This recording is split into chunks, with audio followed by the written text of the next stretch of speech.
Okay. So get yourself situated in a comfortable posture. You can lie down, you can sit in a chair, you can sit cross-legged or sit in Virasana. The main thing is that you're comfortable.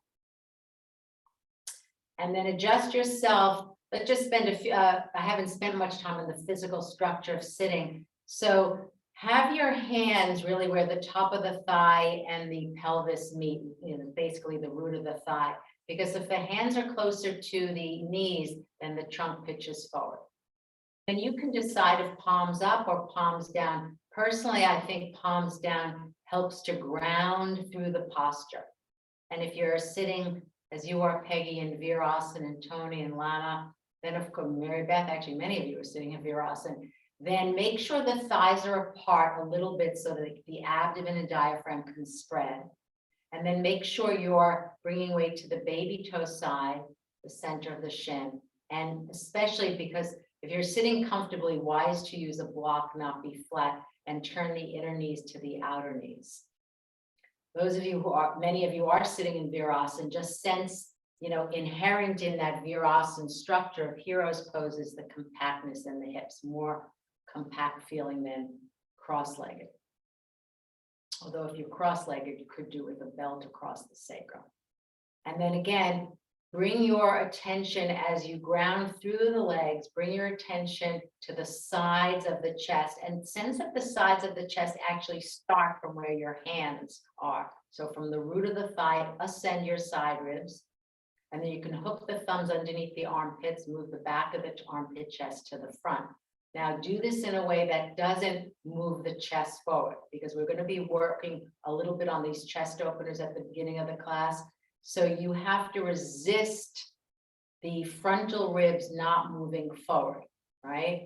So you're getting that upright quality, and then relax the throat, relax the eyes, and then close the eyes. But keep the eyes at eye level. And notice that when you close the eyes, did you drop the chest? And then sense your hand on the top of the head. See if you can move the mental energy down through the throat. Sense the throat like a channel for the energy running to the heart center. Again, try not to drop the chin or drop the chest in that sense of grounding from the crown to the heart. And just let your body settle. Feel this posture as both alive and noble, as both relaxed but alert. Notice any struggling. And then as we've been working with the past 2 weeks, notice what awareness is already aware of. What's most obvious to you now? It could be sound, could be your breath, could be thought, could be mind states or mood. Could be sensations in the body. And then just simply rest your attention where it is. Soak in that experience. And at the center of each experience, there is a knowing. Knowing of the breath, knowing of sensations, knowing of sound, knowing thoughts. And then meet this quality of knowing with gentleness and kindness. Bring a subtle but kind regard to it all, as if you're bowing to it.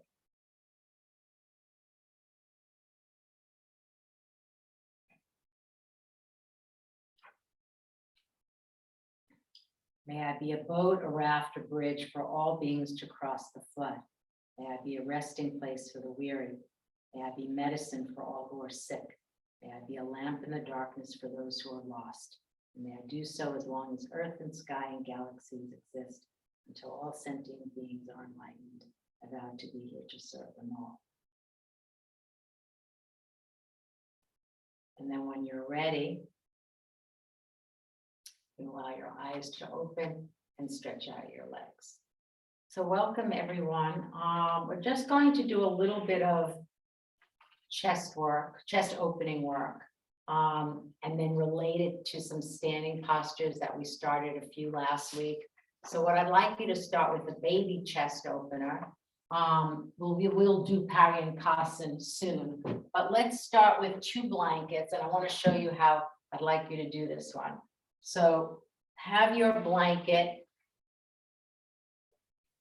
perhaps that you were sitting on, and then you can take it from the Sarvangasana shape, make it wider, and then roll. Now, here's the thing, those of you, Tony, if you're particularly mobile in your lower back, what I don't want you to do is make the roll too big because it will overarch your back. So I'm not going to roll mine to the very end. All right, I've just rolled it kind of halfway.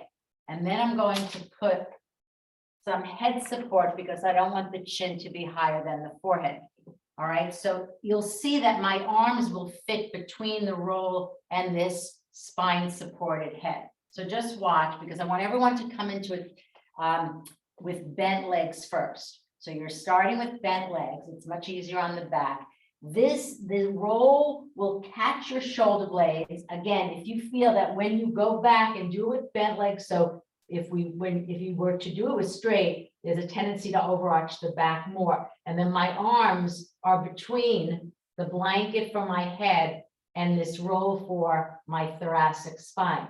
Then once I balance the action of the abdomen moving back, resisting the front ribs back, I'll extend through one leg and then the other, okay? So the roll is catching the base of the shoulder blades to create a slight concavity, a little bit more than normal in the dorsal spine.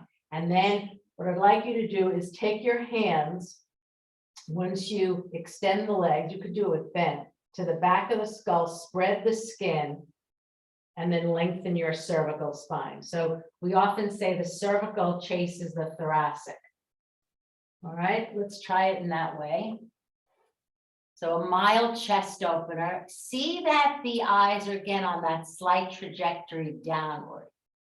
Make sure it's fine to keep the legs bent. If you are having any back pain, then keep the legs bent. Keep your neck long. See that the bottom, the earlobe should actually be parallel to the floor, right?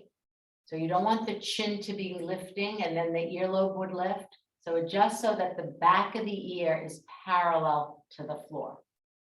Should be rather comfortable.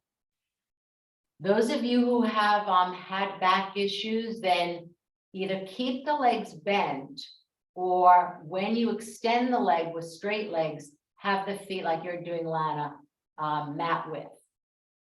Hi, Carl, but that's good. I'm glad to see everyone has active legs. You're not letting the feet fall out that we typically do naturally in Shavasana. So you want to glue the backs of the thighs, that's good, Tony, to the floor.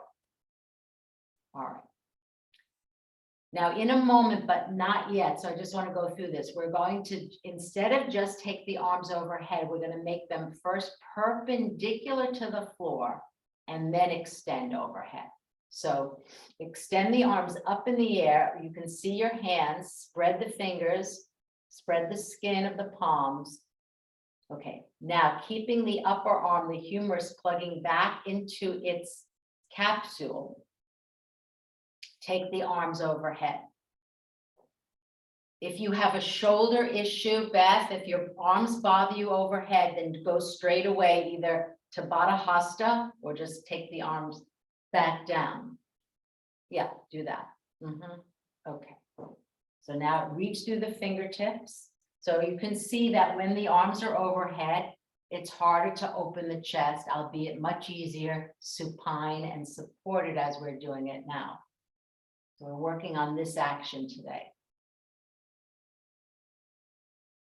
See how when the arms are overhead, you can use the arms to kick the dorsal spine in. Keep sensing, or just to allow yourself to feel how the cervical is an extension of the thoracic. That whole thoracic spine connects to the cervical spine. And now hold your wrists, your forearms, or your elbows, or your upper arms. Those of you who have some restriction in the upper back, you can pump the arms, a gentle pumping of just letting the wrist come a little bit closer to the ceiling and back and forth, so that you're opening up your armpits with that movement action.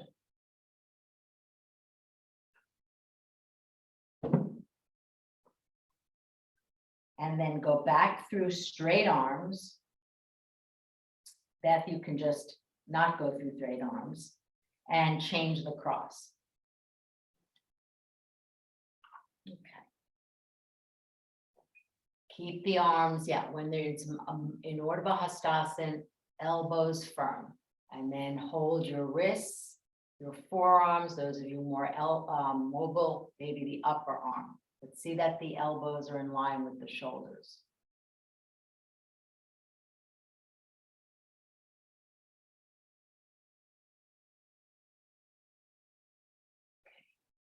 Now touch Urdhva Hastasana again.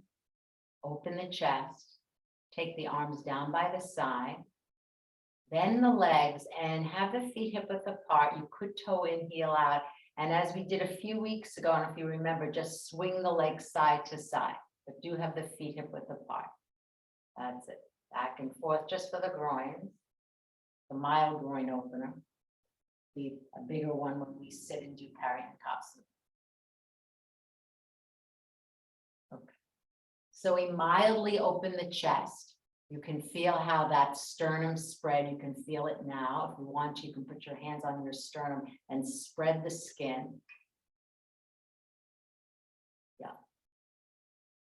Go back and forth. All right, now come all the way to one side. It doesn't matter which. And we're going to sit in Virasana, do the arm action of Urdhva Badangulyasana, and then we'll go back. So have 2 blocks ready to go. If anyone's, we are going to do straight leg Paryankasana after this. So I think everyone here, Carl, I think you'll be okay to sit in Virasana. You can sit on medium height of the brick or the low height. And then we're going to do Urdhva Badangulyasana from bent elbow straight up. Change the cross and straight up. See that the thumbs don't drop, okay?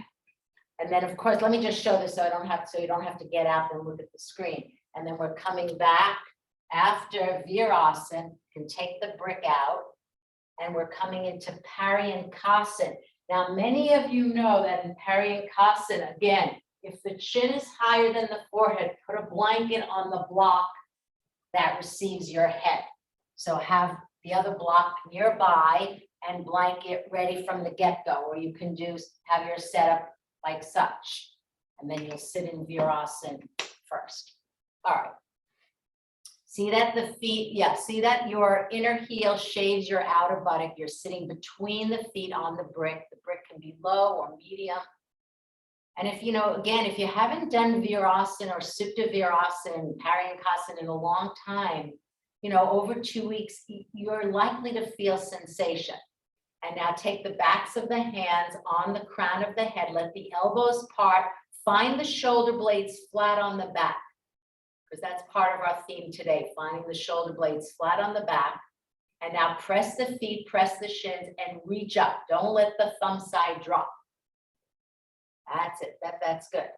Don't lean back.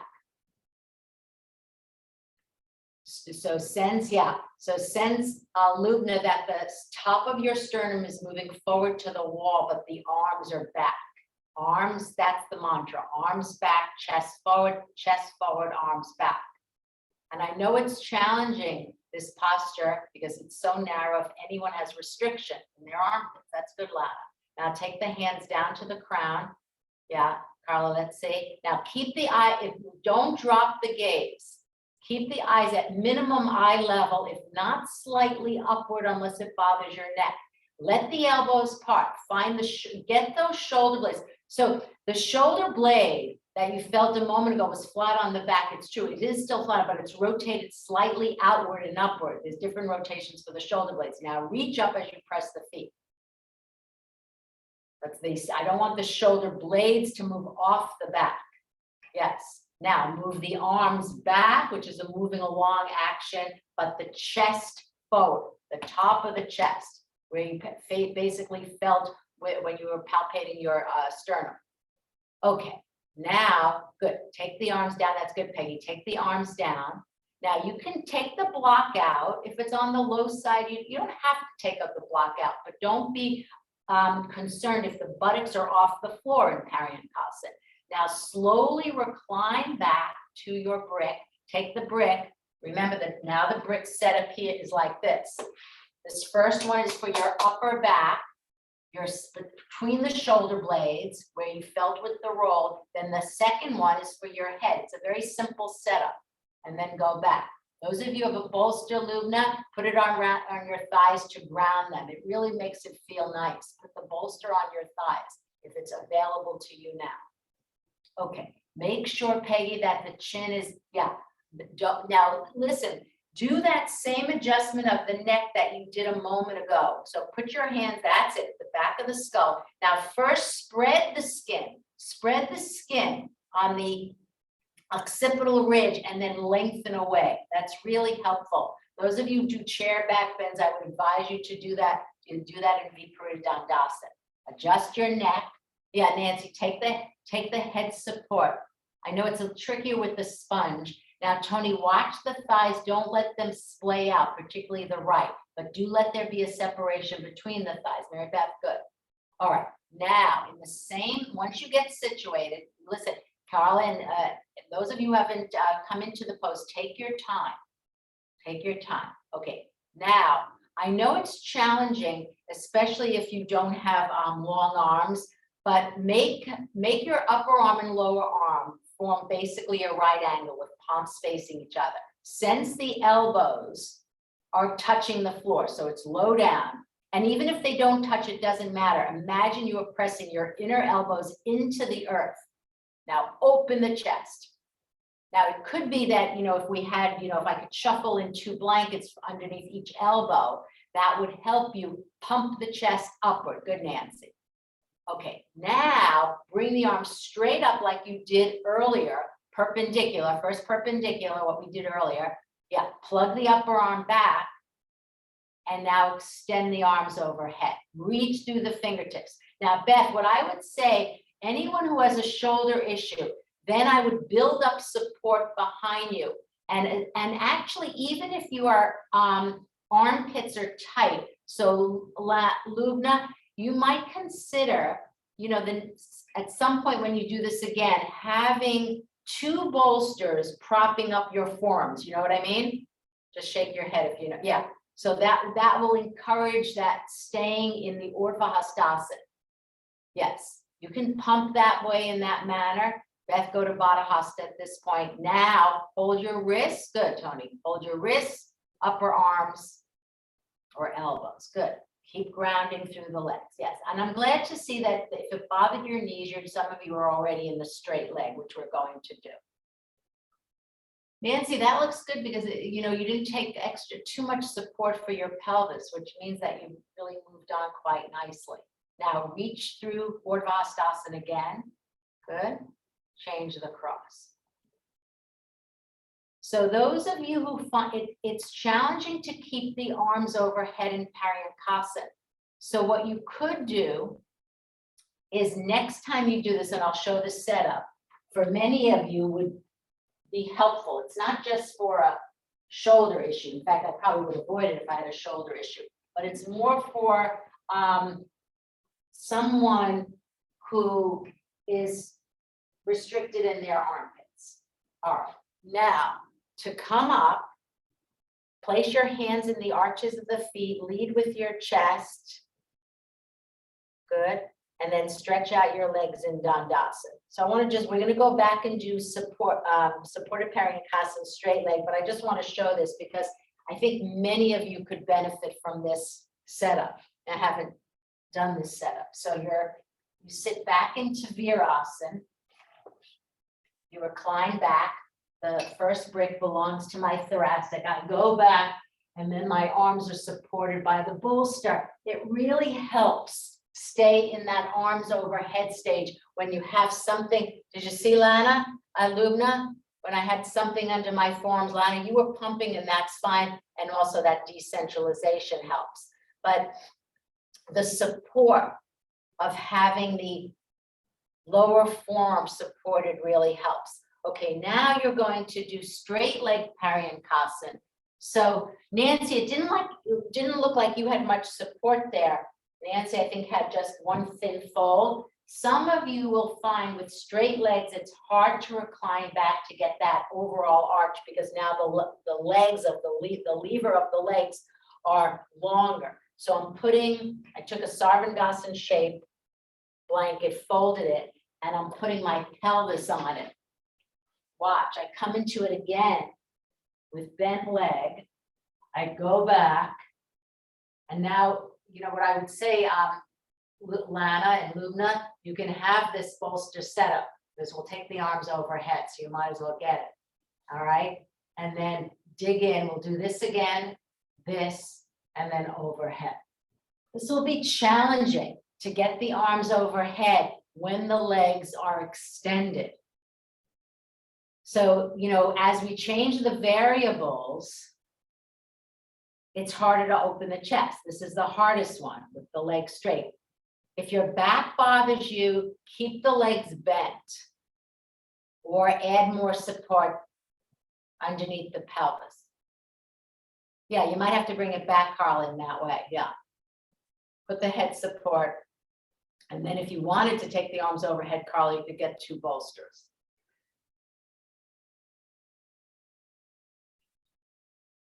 Beth, yeah, just settle in just to the first position, arms down by your side. Very back, yeah. Okay. Settle in. So these are all chest openers, supported chest openers. Good for cold weather like we're having. Okay. Then extend one leg, then the other, if that's doable. Your knees aren't bothering you. That's it. That's good. Press the legs down. All right, now make that same arm position at a right angle. Imagine the elbows could touch the floor. And of course, again, if you have more blankets somewhere, tomorrow you decide to do this, you can get the blankets and support the elbows. Now reach up toward the ceiling, arms perpendicular, upper arm plugging back, and now take the arms overhead, reach through the arms. If there's support, build up the support. So say your arms don't come to the support, could even do a chair. And then hold in Baddha Hasta. Build up the support so the arms have the ability to connect to something. Otherwise, they just feel like they're dangling. That's good, Mary Beth. Yeah, because ideally we want the upper arm and the chest, right, on the same plane. The elbow shouldn't be higher. We want to break that angle. Relax the throat, close your eyes if that's more comfortable.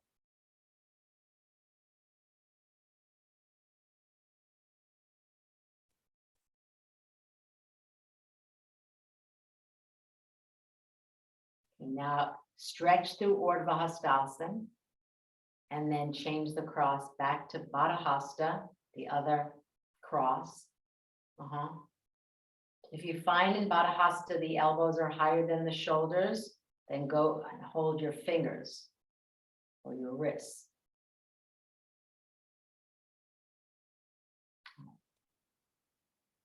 Now take the arms down by your side, out to the side, and see if bend the legs, feet on the floor. And now drop each knee respectively to its side, so you're coming into Baddha Konasana in Paryankasan.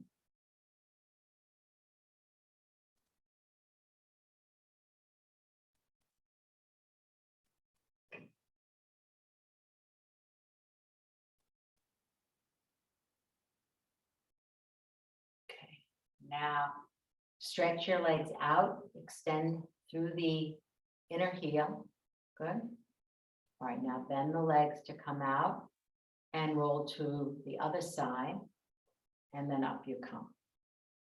Okay, so we're going to come into Adho Mukha Svanasana now, as you probably would expect, because we opened up the thoracic and the armpit chest, and you have the memory of the block in your upper spine.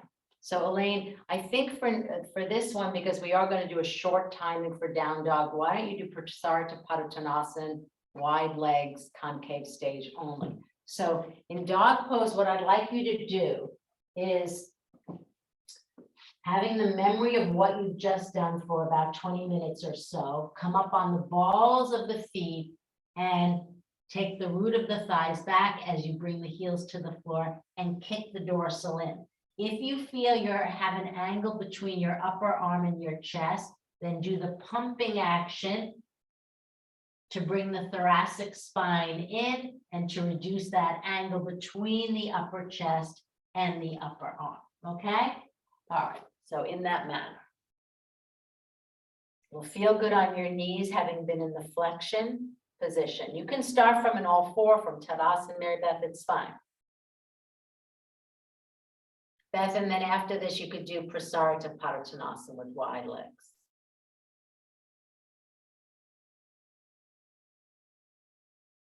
So those of you, I'm giving time if you want to pump, yes. Taking the hands wider, we'll do down dog with blocks soon, but taking the hands wider is always good for restricted armpits. Now for you, Beth, because you're mobile in your lower spine, remember the abdomen lifts up toward the ceiling and those bottom ribs are resisting away from the floor. That's good pumping, Carla, good. Again, let the cervical be an extension of the thoracic so that the neck is free and long. All right, now walk your feet toward your hands. That you can stay where you are, Elaine. Go to Uttanasana, concave back. You can show me in profile. For those of you who need to be on fingertips, be it on the floor or on blocks, take it. Now, be mindful of not getting that bend at your upper neck. So sense that you're looking forward. It's true. Look forward from the bridge of the nose to get the shoulder blades flat on the back, but keep the cervical an extension of the thoracic. Slightly shift the weight back, Beth, slightly toward the back heel. Yeah, bring the hands directly in line with the shoulders, Beth, that will help. So what happened, Beth, is because your hands were forward of the shoulders, there was a tendency for the legs to lose that perpendicular quality. Okay, tighten up the kneecaps, good. So the hands are directly underneath the shoulders, just the concave stage. Okay, and good, Peggy. Feet are hip width apart. Uttanasana. Yeah, Uttanasana, concave back. That's it. All right, now place the hands on the hips and inhale, up you come. So I want to show something that's actually commonly done, but not done well. So myself included. So I'm going to the wall and I'm going to place the whole palm of my hand against the wall, but I want to get my body, I need to propriocept that I'm at a right angle, the chest parallel to the floor, basically the body perpendicular to it. So watch, I'm going to place the whole, not the fingertips, the whole hand, because when I'll tell you that in a second. So I have to look at my hands first because I have to see, most of the time, for most people, they're too high up. All right, so I'm looking at my hands to get my hands on the same plane. My feet are hip width apart. And then I'm going to slightly look up again to take the dorsal spine in. Then I'm going to press my hands firmly into the wall to get the shoulder blades on the back body. And then finally, with the shoulder blades on the back, with the dorsal spine moving away from the ceiling, move the chin slightly toward the hollow of the throat. So those of you who know chin lock, it's more to that position, okay? All right, so some of you, in order to do this, your hands have to be at the wall, and it might not be that you can be at a, show me in profile, so I understand. All right, so first get situated. So you're standing with the feet hip width apart. All right, now look at your hands. So step back, bend forward at your hips. See that, you look again at your hands to see that they're on the same plane. I'll tell you if your arms are too high or too low. Beth, it looks like your arms are too low on the wall.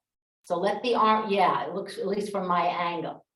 All right, now look forward to the wall and do that to bring the thoracic spine in. Imagine that brick was still there. Move your thoracic spine away from the ceiling. Now, make the connection between pressing the whole, make sure that the circumference of your, if anyone gets nerve pain, tell me. Press the circumference of your hand, the heels of the hands, the wrists into the wall, and feel how that fixes the shoulder blades on the back. Keep the arms straight. Beth, from my angle, I'm not sure if that left arm is dropping, but I'm not, it just might be a shadow. Lana, that's good.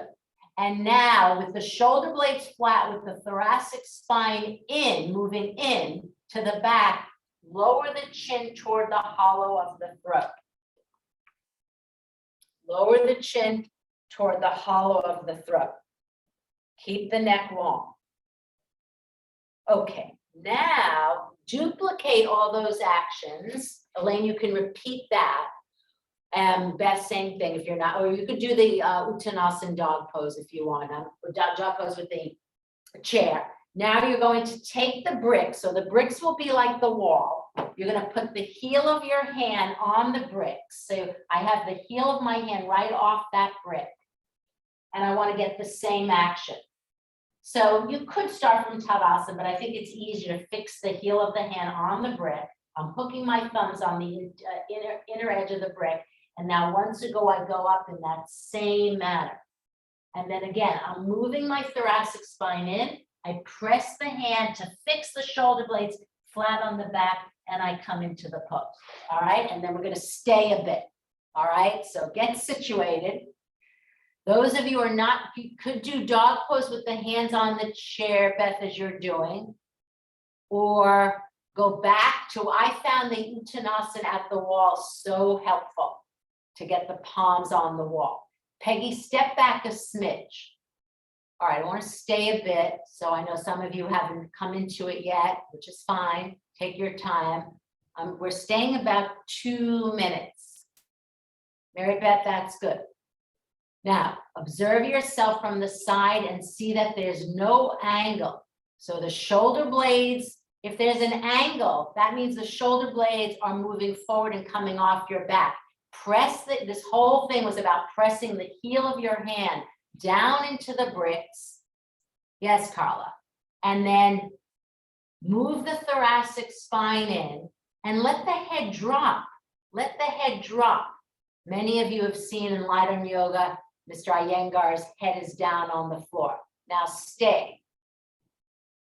So one of the things I was talking to Janet yesterday on the phone, and she was commenting, we do lose strength as we age. And one of the things, a very quick fix, is doing a timing in dog pose. You could do 4 minutes, 5 minutes. Today we're just doing about 2.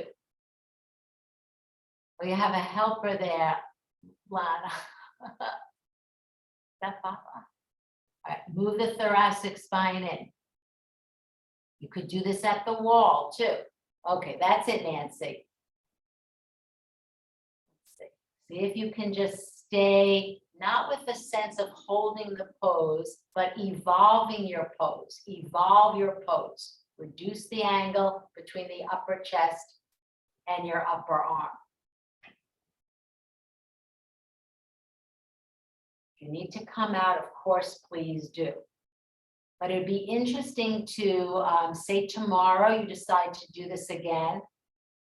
When you feel that you've stayed in the posture for as long as you don't have discomfort, come out, see what time that was, and then do it again the following week, increasing your timings in seconds. And now everyone take a well-deserved rest in child's pose with the arms out to the side, not overhead, not overhead. Just rest your arms.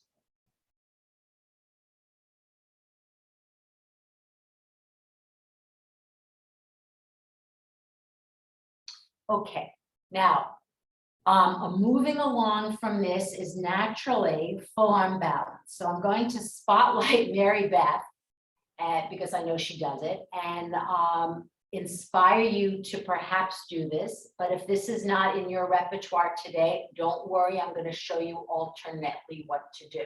All right.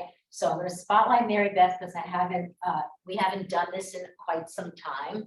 Now I will say, I'll give you a few alternatives for this. All right. So one thing that I have to say is that this is not for anyone who has a shoulder issue, nor is it for someone who has not done this without the guidance of a teacher.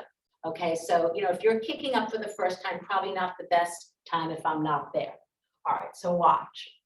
So Mary Beth, I'm gonna have you place the hands about 4 inches from the wall, not too close. As you get closer to the wall, like 2 inches, it gets harder.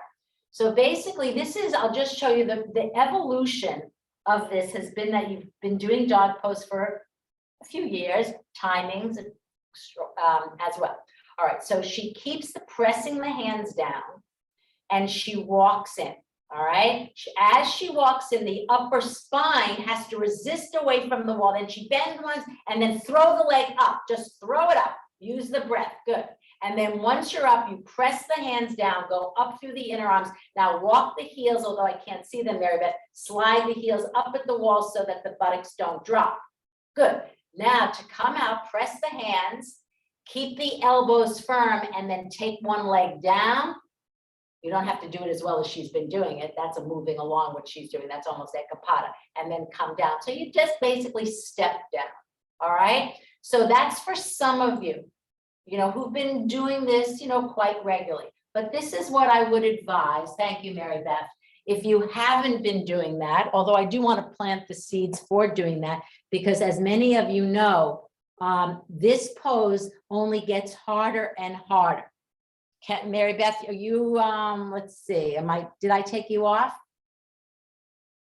No, okay, I'm removing you, Mary Beth. Okay, there you go. All right, thank you.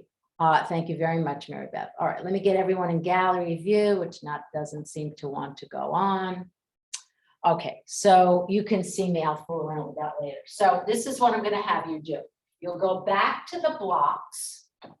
And Elaine, if taking your head down doesn't work for you, Elaine, you can do Vashisthasana. And let's see, Beth, see what happens with this one. I don't think it will work. All right. So you'll put the hands on the blocks. You're just gonna walk in. I'm on the balls of my feet. And then I lift one leg, I bring it down. I lift the other leg, I bring it down. Now, as I walked in, I sensed that my upper spine, I had a third brick moving away from the wall that I'm facing. All right, so let me just see if I can get everyone back on galley view. I don't know why it's not taking. Oh, Lord. Okay. All right, so all right. So Elaine, you're set in Vashisthasana. Peggy, if you're not doing dog pose, then do Supta 1. Beth, Supta 1, I think would be the best. Unless you're going to try that. So this is not for anyone who has a shoulder or wrist issue, right? All right, that's it. Make sure the blocks are on the mat. Let's see it, Tony. You can put if you feel safer, Tony, yes, I should have said that. So I had freestanding blocks. You could put it at the wall. Okay, walk in. Now remember, when you're walking in, you have to imagine a third brick in your upper back. Are you kicking up, Mary Beth? Oh, you're going to go up. You could kick up with the other leg, Mary Beth. Okay. Yes, lift one leg from the root and then drop it and then extend. Good, Carla. That's excellent. Beth, stay with Supta 1. Walk in, resist the upper back and lift the root of the thigh. Mary Beth, that was good. Yeah, it's harder to kick up with the non-dominant side. Lana, that's good. I haven't seen you in full arm balance. It seems like years. All right, these look good. All right, now I don't want anyone to get discouraged. All right, so I'm spotlighting Elaine. So come out, just take a look on your screen because this is what I would strongly suggest. It's interesting. I have no idea, it was never explained to me with good reason, why we don't teach Vashisthasana before full arm balance. So you're coming into, you can do it from a high plank, Elaine, that's right. Now take Vashisthasana, one to the right. So this is a wonderful pose for upper body strength. A lot of people find this much more palatable than what Mary Beth demonstrated. So I want to give you lots of opportunity to strengthen your arms, to increase bone density, and then other side from the back, Elaine, when you're ready. So that theme of the whole heel of the hand is pressing. You can see, look at the strong lift, the energetic lift through her right inner arm. Buttocks aligned with the back of the head, and see how the arms are spread like Utthita Trikonasana, which we'll do shortly. Okay, all right, so let's take it. Beth, I don't think this one for you will work, all right? So maybe, if anything, maybe a high plank could do, or a dog with a chair. All right, thanks, Elaine. It'll work on one side. Should I do the one side? You know, I have to say, I don't mind if you did that. I know a lot of people, Beth, are loath to do that, but I think it's fine. I really do. All right, Vashisthasana, right side, left side. Here we go. Elaine, you can repeat. Pull up through the inner arm. Pull up, good. Hands can be on blocks. Is always a good, Lubna. And Lana, I don't know if you kicked up into full arm balance the other side. All right. Now again, other side. Good, Nancy. Good. These look good. Try it with blocks underneath the hands. It works really well. Beautiful. Lubna, move the buttock flesh toward the backs of the head. Don't lift the hips up high, right? So it's in an angular position. Yeah, the hips are not higher, lifting up toward the ceiling. Beth, lift the hip up a little bit away from the floor. That's it. Okay, and then take a well-deserved rest in child's pose. So remember, connect the Uttanasana, heels of the hands, good Peggy, at the wall with dog pose timings, with full arm balance walking in, with Vashisthasana. This whole beginning section today was about the heel of the hands and just rest. That was good, Lana. And now just rest your arms. You can have the arms out to the side or down by the side. Okay. So we're going to do stand in Tadasana, Urdhva Hastasana, which is actually one of the most challenging poses for everyone. And then, of course, everyone's favorite pose, Utkatasana. And then we'll do have the memory of our chest open, and we'll work a few on standing poses. Okay, so here's the thing that I have to say. All right, let me see if I can adjust this camera so you can see how hard this is. All right, you don't have to see my feet. I'm just taking my feet hip width apart. So you all know when you take the arms up to Urdhva Hastasana, which we kind of did a position in Urdhva Badangulyasana and Virasana, the arms want to come forward, and you see the angle between my upper arm and my chest. I know the light's coming in. So I have to sense, Lubna, that this part of my chest right here above the sternum is moving that away, but my arms are moving back to the wall. And that's really challenging if you have any restrictions in your arms. So what I would suggest you do is see that you will be on your screen, somewhere on the screen, be it the right side or left side, I suspect. So I want you to take a look at yourself in profile, because we don't have people in the room to tell us. Okay, so I know that there's a lot of light here. Let me stand over here. This will be better, I hope.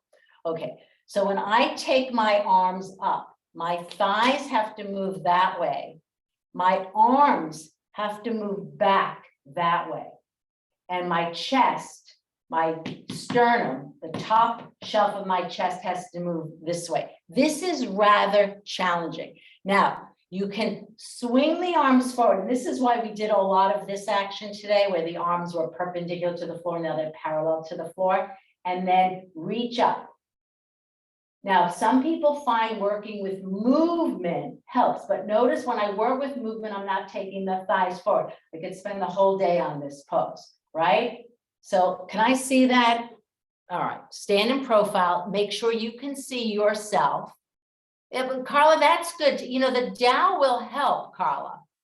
The Tao will help. Now, take the arms forward if you're in that, if you want to do it in that manner, plug back, because this is consistent with what we did. And now reach up through the arms, but don't let the thighs come forward. Don't let the thighs come forward. Move the, good, Beth, trapezius down, buttocks down. That's good, Lubna, buttocks down. Now move the sternum, good, Nancy, sternum forward, but arms back.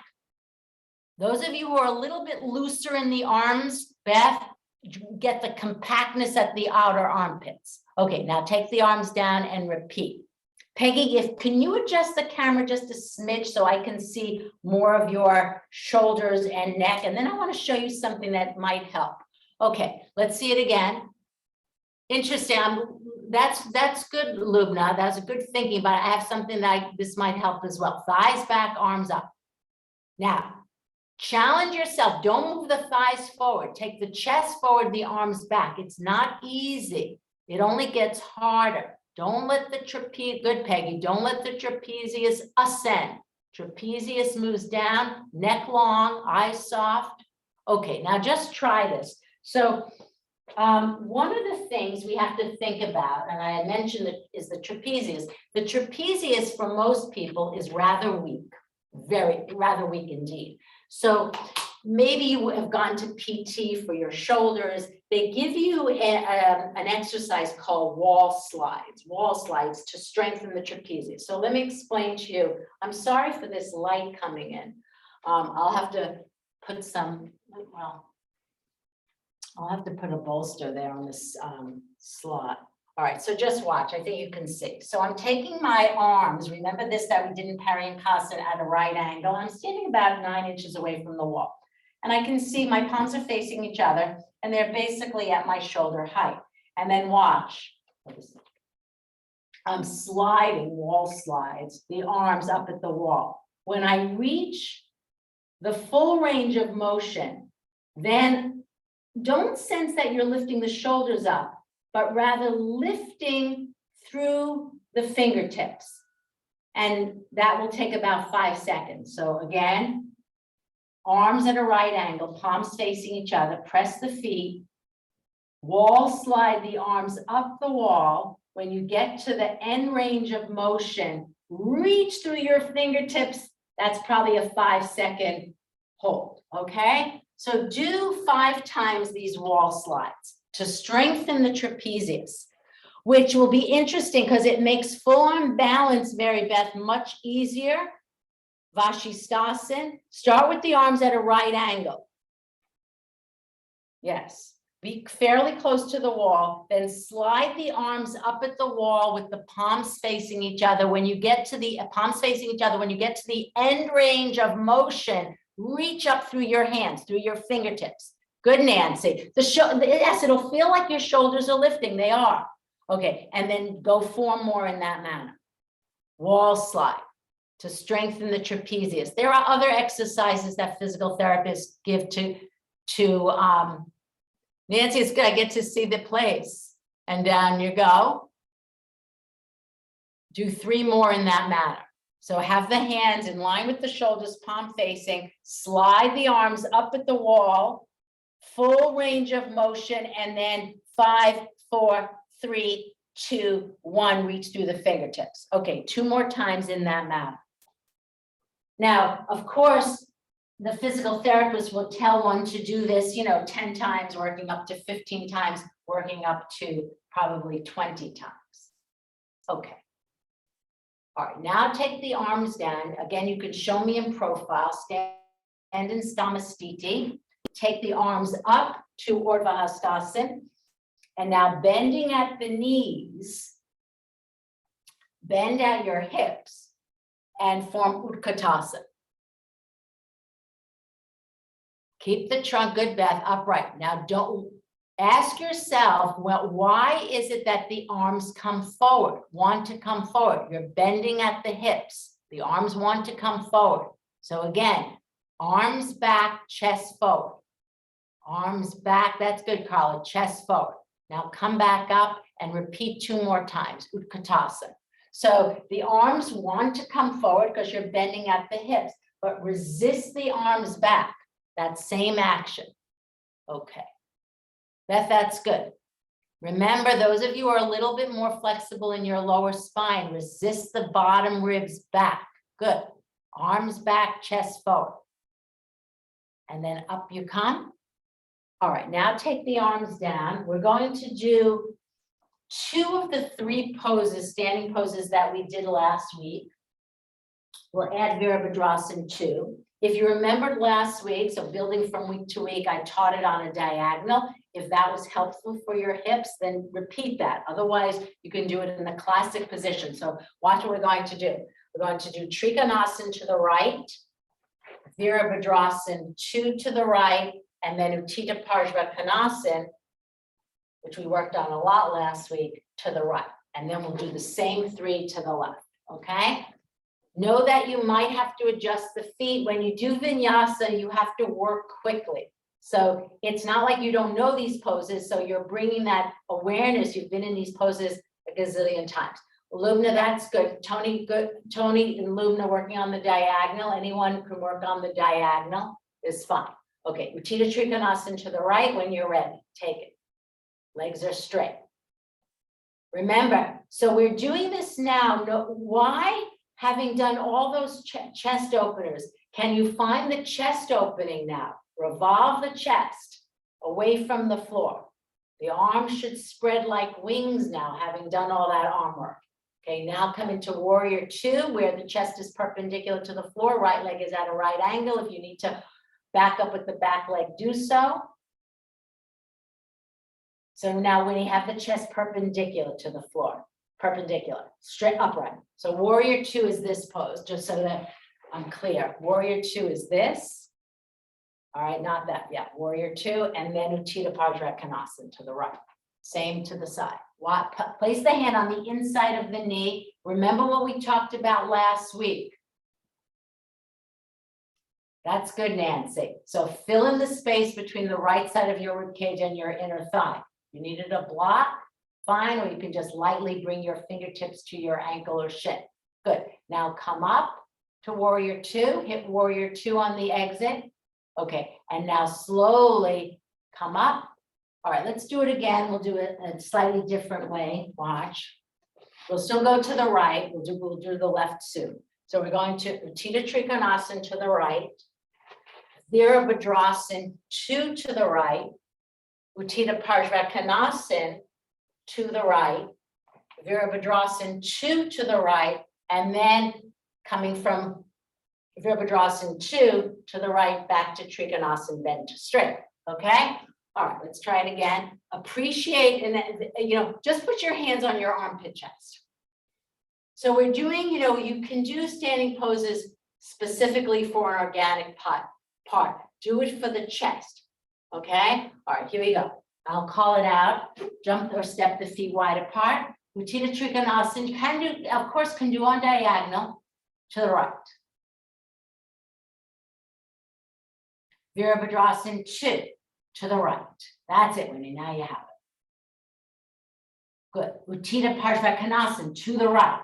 Appreciate the chest. Remember, merge the chest with the thigh. Well done. Beautiful. We did it really, really, really good. Now from Utthita Parshva Warrior 2. Feels like a relief. Good.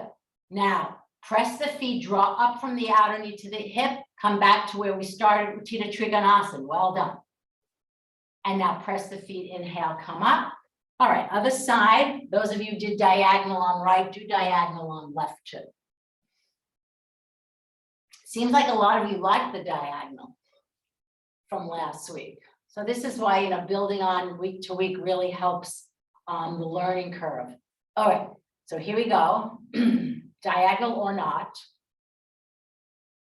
Yeah, that's fine, Lubna, to use just be careful. When the foot is on the block, you just have to be more mindful, especially as you go in and out through vinyasa. Utthita Trikonasana to the left when you're ready. Remember, always there's an option of doing with back heel out wall, with body against the wall if someone were dizzy. Okay, now Virabhadrasana 2, go down. That's it, Carl. Sit down, beautiful, Beth. Good. Now Utthita Parshva to the left.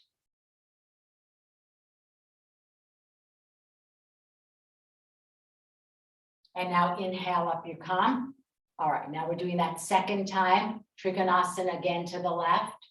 Get situated. Tony, if you're doing it diagonal, the left foot has to be forward and the back right leg is back. It's the opposite. So if you're doing put the left, yeah. The left leg should be to the front of the mat, the front leg at the diagonal, not the back leg. So no, your front leg should be, so it's a different orientation. So this is my left leg. My left leg's in front of my right. Yeah, that's it. And you'll face the drapes. Okay, Trikonasana to your left when you're ready. Remember, do this vinyasa for and from the, chest. All right, now warrior two to the left. That's it. Warrior two. Good, good, good. These look good. Utthita Vajrakanasana to the left. Good. Now remember, you come back to warrior two classically. Warrior two to the left. Good. Now go from bent to straight Trikonasana. Femur head draws back, which you'll feel more when you're diagonal. Well done. Okay, and now come up. All right, so here's what I want to say about that. So just to understand the sequence, we worked on chest opening and then we employed that kind of feeling in the chest in these standing poses. So one of the things as we get older is the standing poses actually become harder. We typically don't stay as long as we used to when we were young practitioners. I mean, yes, you could stay a minute on each side. There's different ways to work. So we stayed very, very short times, right? Very short holds on that vinyasa. And now what I want you to do is do Ardha Chandrasana. Not so much to do Ardha Chandrasana, but actually to rest. So if you're one of these people, and I know this pose comes easily to you, that can do Ardha Chandrasana freestanding, fine, then do it. I mean, certainly with this is all available to us. But if you're a kind of person who really wants to experience rest after doing that vinyasa, then you might consider just going to the wall, as you all know, and doing Ardha Chandrasana in this manner, as you all know, right? Now, I'm not saying that you can't get a sense of rest in Ardha Chandrasana freestanding, but I want you to use this pose, half moon pose, is really a resting asana, okay? So we're looking at these in a different way today. Okay, Ardha Chandrasana to your right when you're ready. You can take it freestanding. Yeah, that step out, step up method works, Lana. Same, yeah, you don't have to come into it from Trikonasana. Good, Mary Beth. And rest. Again, when you're resting, evolve your pose. It's not about holding the pose. We did a holding in down dog. That's why I did it, because I want you to experience a timing. But now this is a rest. When you're ready, other side. Take a well-deserved rest because we're doing something challenging next.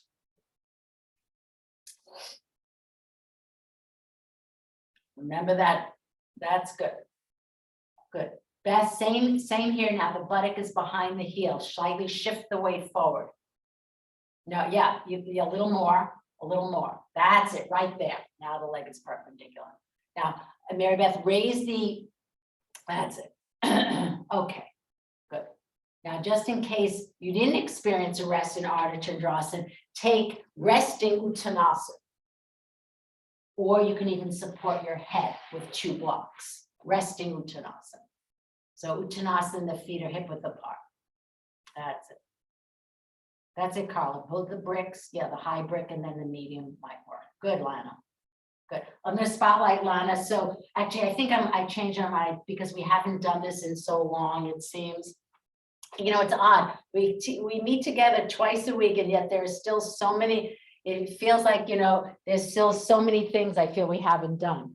All right, so I'm going to spotlight Lana because I'd like you all to see this. Carly, you were doing it as well. So she has the blocks. What I like about this shape is she's maintaining the perpendicular quality. Beth, take a look at the legs perpendicular, the buttock bone aligned with the heel. And then she's holding the ankle, which is fine. And the elbows are going slightly out to the side. And then see, so what will happen, Lana, is make sure that trapezius, put your hand on your trapezius, and that's lifting away from your neck. It almost feels like the brick could go a little bit lower. Yeah. I just want you to feel the cervical spine. It looked like it's slightly jammed. Yes, that's different. And then hold, yes. And then you can place the head on the crown, maybe more to the far, but keep the neck long. Again, let the cervical spine chase the thoracic. Thanks, Lana. Okay, can we do in that manner? You'll have to be, it's hard for me to see the minutia of this, but I want you to focus on your cervical spine. I think I got you off, Lana. Okay, back to gallery, here we go. All right. Yes, could use the head on a chair too, if that works, but keep the cervical spine long. In fact, you can do what we did lying down. Take your hands, interlace and extend your trunk. And then you could actually do it freestanding and then note where the head falls naturally and then build up the support. That's even a better way. It's like when we bring the head down to the support in dog pose. That's good, Peggy, neck long.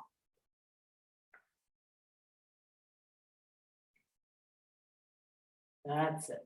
Take a well-deserved rest. Elaine, that's fine. You can go back to Ardha Chandrasana if you don't want the head down. Ardha Chandrasana is a really good resting pose.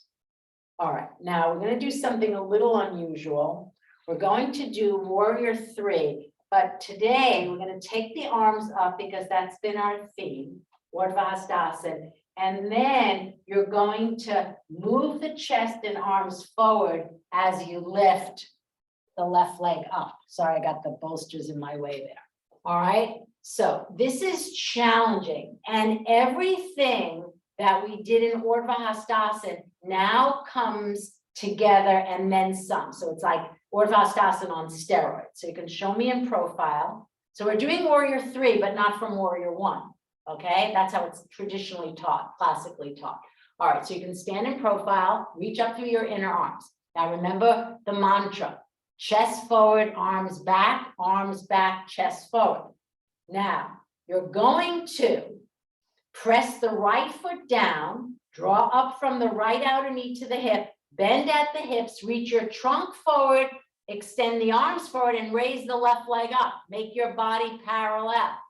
If you, only rely on blocks and chair if you absolutely need to. Now, remember all the work that we did at the wall. Shoulder blades are on the back body. If balance is an issue, then by all means, take the chair or take the arms out to the side.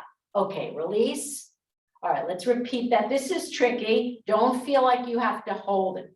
Okay, so it's true, and I saw many of you, you got the chair, maybe some of you have I'd rather you take a chair than the hands are on the blocks because it's more of the shape that I want you to be directed toward. So again, I take the arms up and then I bend at my hips. Now the weight has to shift onto my right foot as I make the body parallel to the floor. And then of course, don't have things like I do all over to balance, to fall on. All right, here we go.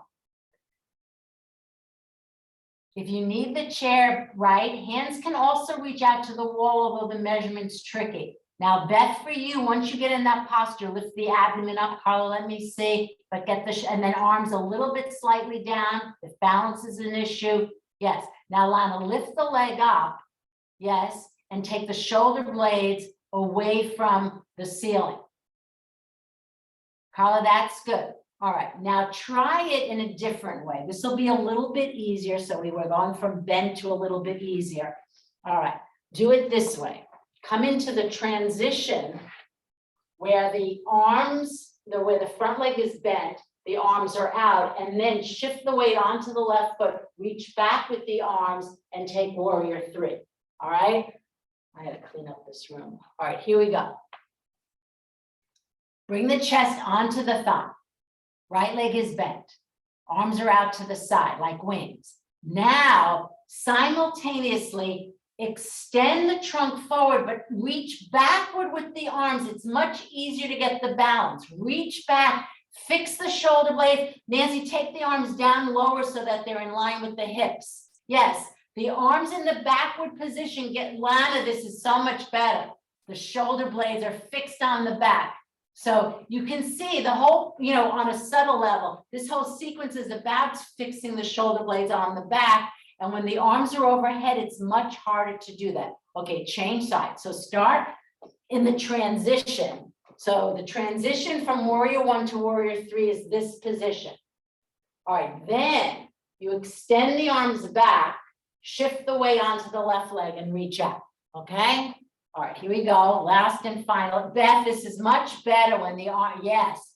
Almost, there's probably not a bird that doesn't do better when warrior 3 is, Tony, lower the chest a smidge, get the shoulder blades flat on the back. Lubna, raise the chest a little bit higher, keep the arms straight, it will help you. Good, Tony, fix the shoulder blades flat. Okay, now come down onto the floor. I think I'm going to take a different direction now. Have a belt. If you have a if you have 2 belts, that's great. And do Supta Padangusthasana 1. Those look really good. So one of the things that's interesting, that Urdhva Hastasana to warrior 3 is really good to practice once a week just for balance sake, okay? Resisting the desire to reach out for a chair, a wall, or blocks, okay? So will everyone commit to doing that once a week? All right, here we go, lie flat. Supta 1 should come easy breezy now, having done that warrior 3. All right, so I will say at this point, one could switch over and do back bends. Certainly at this point, we would add maybe 1 groin opener, like Ekapada Bekhasan, and then switch over to back bends. But I decided not to do that now. I'm going to go to Supta 1. Okay, so take Supta 1, belt across the arch of the foot or the head of the back heel. Take the leg to 90. So this is warrior 3 supine, just at 90. What you just were in, standing on your left leg. Okay, and now begin to move the leg toward you. Don't let the spine, you know that it's an abdominal pose now. There's a tendency for the spine to move back into the floor. Can you still kick the dorsal spine in? Okay, now make that easier. That's allowed. Hold your strap with both hands and take the elbows to the floor. Kick it in. We did this arm position in our chest openers this morning. Kick the dorsal spine in. That's how warrior 3 should feel. But when the arms are overhead, it doesn't feel that way. The shoulder blades lift up to the ceiling. The back rounds. That's it back. Here we go. Supta 1 to the right, and then of course, take that leg down and then Supta 1 to the left. When you're ready. Start at 90, kick the dorsal in, and then begin to move the leg. Then it becomes, when it goes past 90, it's no longer warrior 3, right?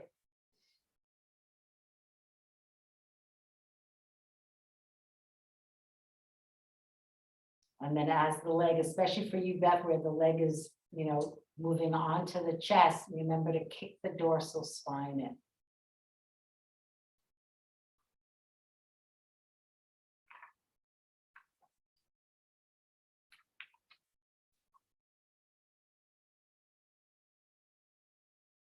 Okay, now take the leg down, do a supine Baddha Konasana. Those who can, hold the outer shins and bring the heels in as close to the perineum. It'll be interesting because we're having had the legs in adduction for the last 10 minutes. You might find this a little bit not as easeful. And then stretch the arms overhead. Be careful not to overarch your spine, your lower spine. Or just that you can keep the arms down by the side. Press the heels strongly, widen the thighs. Support the arms. Yeah, that's it. Oh, no, good. All right. Now keep the left leg in its place, bend the right knee into the chest, put the strap across the foot. Now go to Supta 2 with other leg in Baddha Konasana. Out to the side. Balance your hips though. Don't let the weight fall into that right buttock, Lubna. You have to have that left buttock. Yeah, that's exactly right. Raise that right leg up. Good. Good. Good, Carla. This should feel really good after the warrior 3 position because it's such a decentralized position. Now take the right leg back into Supta Baddha Konasana. Just stay there, spread the diaphragm, rest there.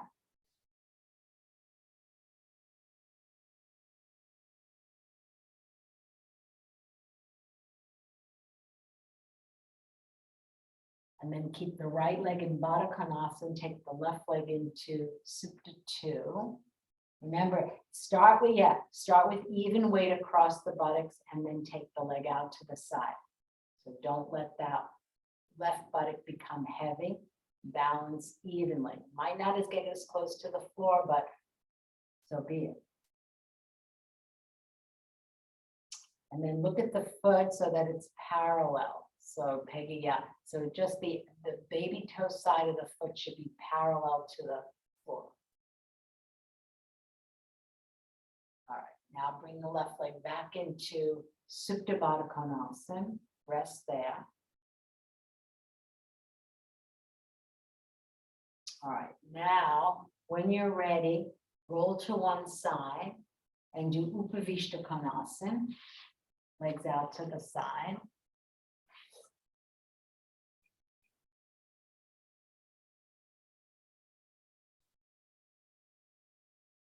Go to your wider position, those who can, not so wide that the legs are in line with the hips though. And remember, trunk perpendicular. Make sure your frontal ribs are not being pushed forward so that your lower spine overarches. So the lumbar spine is perpendicular to the floor, as is the trunk. Keep pressing the legs down just from the feet. You can go wider by sliding forward and creating more and more width across the pubic plate. Now from Upavishta Konasana, go to a seated Baddha Konasana. If you need the wall, go to it. Or if you need a blanket, sit in Baddha Konasana. Again, metrics are the same. Chest is still perpendicular. Press the feet strongly and widen the thighs away. Need the wall. So if you're holding the feet, there's a tendency for the trunk to come forward. So you can still hold the feet, but keep the trunk perpendicular.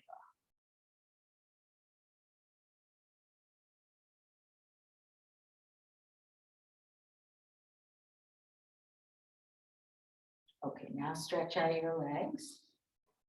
Okay, now we're all doing Supta Virasana. So we're going back to a similar setup to what we were doing earlier. Let's just say, you might think that you need one bolster. You can start again in Virasana. And then you recline back to Supta Virasana. Okay? One bolster, 1.5.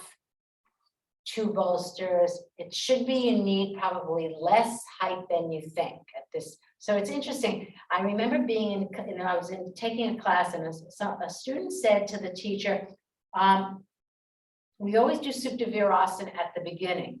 And the teacher responded, that may be true, but it can be done at the end of the class. And it can, I actually, my own practice do Supta Virasana at the end a lot.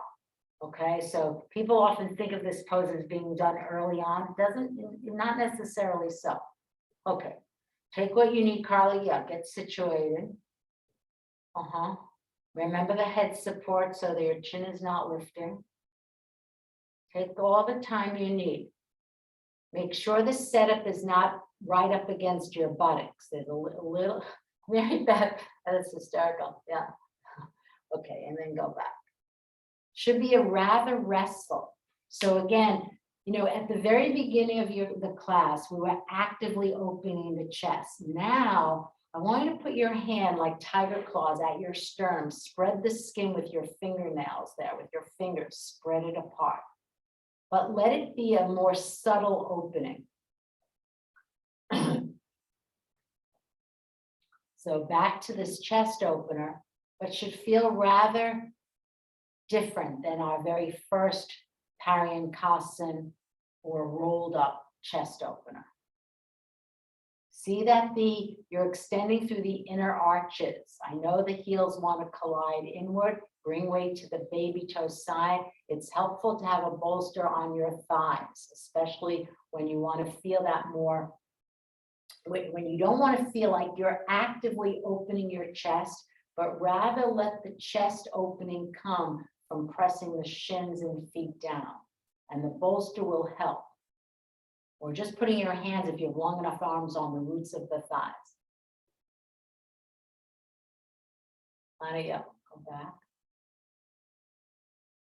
The bolster really helps. Remember, see that the thighs are not, if the thighs are really becoming like Baddha Konasana, use a belt. But see that there's a slight separation between the inner thighs. And again, let the chest unfold. So the pose, since the pose now is being done on you versus you being an active participant, as we were earlier in this sequence, opening the chest, opening the chest. So if the feet cramp, Nancy, and this happened to me recently in class, and unfortunately I couldn't even come back into it by the time my foot started not cramping, they were long past that pose. Sometimes walking around, if the foot cramps, which it commonly can in Supta Virasana, then just get up and walk it off. Yeah, Lana, that's fine. This happens a lot, and I honestly don't know what to do to avoid it other than relax the feet when you come into Supta Virasana. Okay, just rest there. I'm not going to have you take the arms overhead because I don't want you to actively open the chest from a bodily part. I want you to sense more an internal opening of the chest now, because we did a lot of work to open the chest.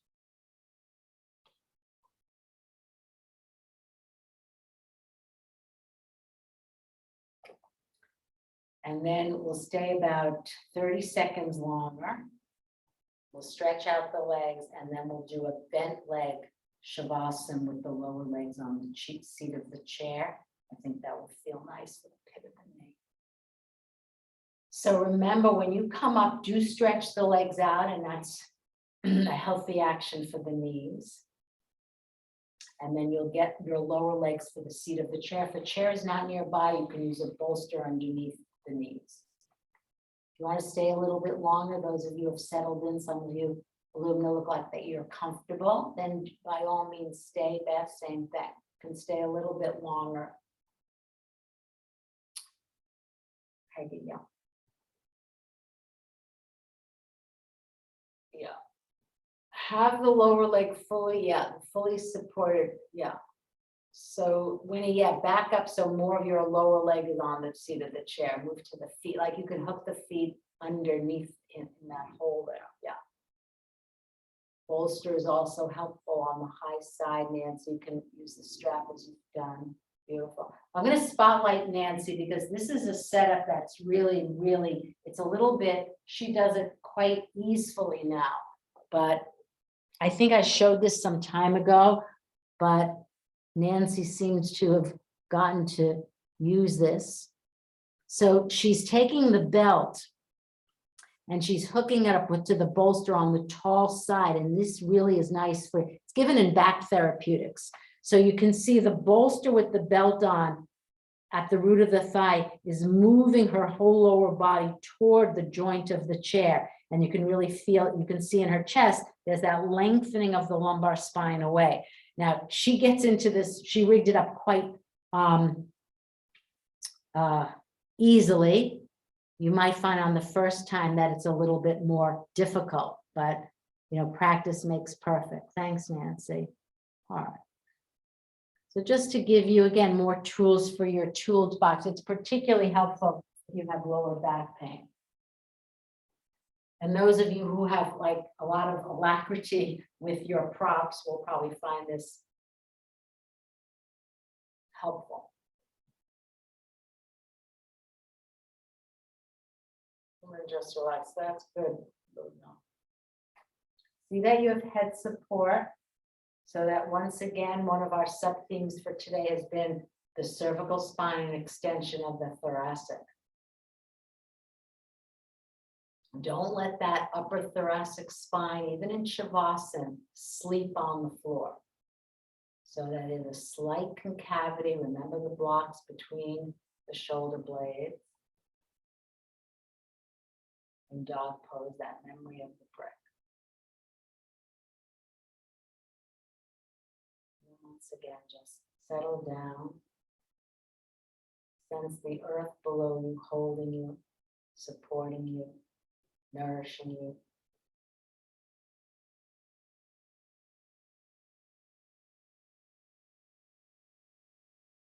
Feel the support of the ground below.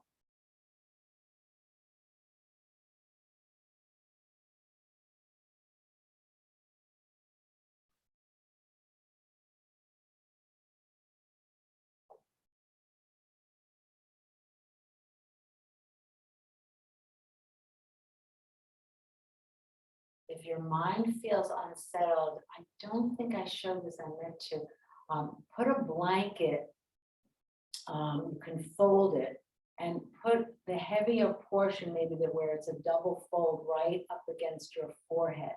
So you feel the weight of the blanket on your forehead, but also the spreading of the skin like we spread the skull. This will help you keep the eyes closed without any proliferation of the mind. Almost like the blanket's in like a shroud position, shroud shape, where the bulk of the blanket resides on the forehead skin, weighting the forehead skin down. The eyes are still spreading to the outer corners, but dropping, receding back into the head. Have a blanket available, you can use the palm of your hand or hands to spread the skin. The same way we spread the skin at the back of the neck.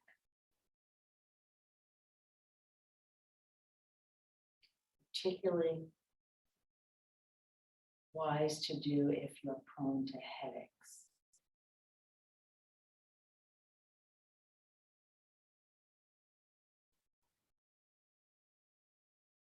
Use this time well, not to write your to-do list for the day,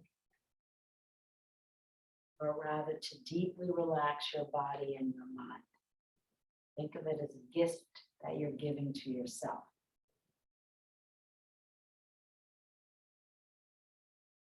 Think of it as a refuge.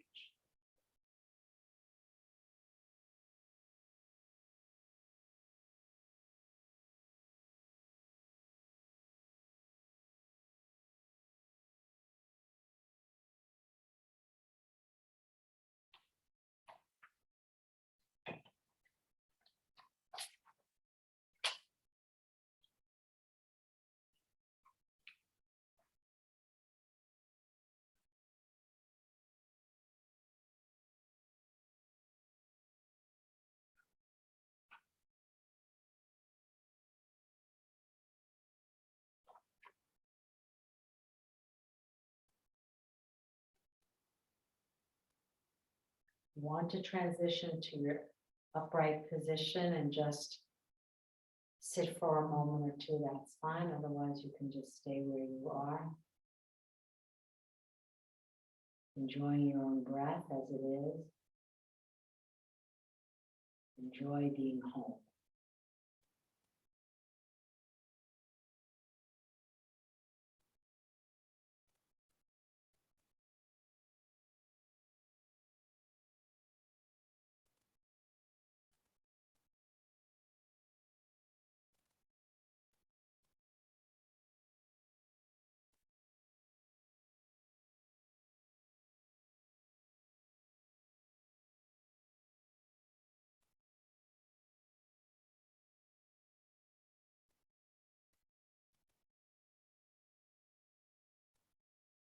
And when you're ready, those of you who've rigged yourself to the chair and the bolster, then just mindfully release yourself and come to an upright seated posture.